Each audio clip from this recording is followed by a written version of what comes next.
talking about later on. Let's get right to it, in fact, because a lot of people, got that rain yesterday. You know, I was telling you I got a little bit of rain. I was happy to get it. But again, seeing the video there, flooding, some people got a little bit more rain than others. Can we expect the same today? A change in the weather pattern today in terms of the timing of the rain. All has to do with the wind direction. So our winds are coming in from the Gulf of Mexico. So that's going to open the window for some rain in the morning. Some of us actually getting some pretty heavy rain right now. We'll look at that in a moment. I just want to show you how much rain fell, where we saw some of that flooding yesterday evening along Palm Beach Boulevard near the Tice community.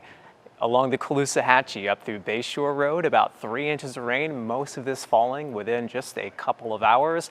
And we'll focus on the rain that we have out there right now. We've been tracking this with you since 4:30 this morning, and you can see this stripe of rain north of Pine Island Road and to the west out near Pine Island and Pineland. It's not as intense as it once was, at least over Pine Island, but it's really coming down across parts of Cape Coral, at least a small sliver of the Cape along Tropicana Parkway, trying to push down toward Embers Parkway and around Yucatan Parkway and right there along Old Burnt Store Road. This is a slow mover, and just to give you a better idea of how heavy that rain is, we'll look at the rainfall rates right now, and this is coming down anywhere from about 1 to 3.5 inches per hour. These little shades of purple, that's as much as 5 inches per hour. So you can see just a very slow drift to the south. It's moving at about 3 to 5 miles per hour.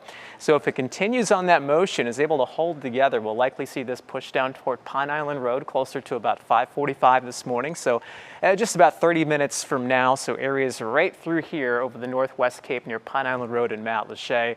We'll be tracking some heavy rain beginning to shift into your location.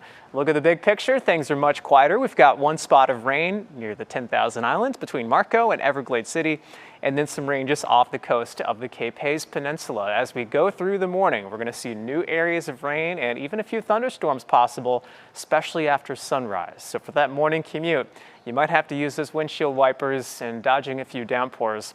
With our latest Futurecast, you don't see a whole lot of rain painted in here for the morning hours, but I'm just going to mention here that we have that weather pattern in place that would open the door for some morning coastal showers and then some afternoon inland storms. Notice how the storms get carried inland by that Gulf breeze from the mid to late afternoon.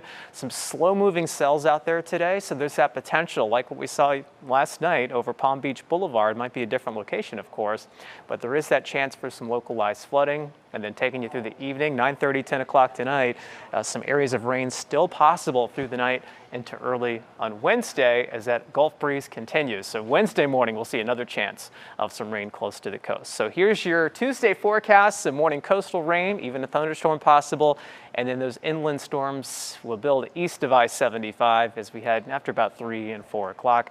Isolated rain and storms possible for the evening and overnight as we make it down into the upper 70s. I do think Wednesday will be a little bit more of an active day in terms of the overall coverage of rain. More of us will see rain on Wednesday and pretty active in the morning hours even before sunrise. So just do keep that in mind. A lot of the storms for the second half of Wednesday will be east of the interstate, and then Thursday rain chances will be a little bit lower as we see a little pocket of dry air try to move into southwest Florida. As we take a closer look at what the rainfall totals could end up like for the next 7 days, so we'll continue to stay in a pretty active weather pattern. So I think on average, most of us pick up around 1 to 2 inches. We could see some areas closer to 2 to 3 inches of rain. This takes us all the way through next Tuesday. Quick check of the tropics, and we'll go more in depth on this ahead at 5:45 in your tropical update. We don't have any active storms right now. There's one area of interest near the Windward Islands pushing into the eastern Caribbean that has a 20% chance to develop over the next 7 days as it heads toward Central America and up near the Yucatan Peninsula, but we do not expect this to pose any kind of threat for southwest Florida. Kind of unusual to see any development in the Caribbean this early in the season, so probably not until it gets closer to the southwestern Gulf that we'll see an area of low pressure try to spin up. Next 10 days, and hey, we actually have the 4th of July in view coming up next Thursday.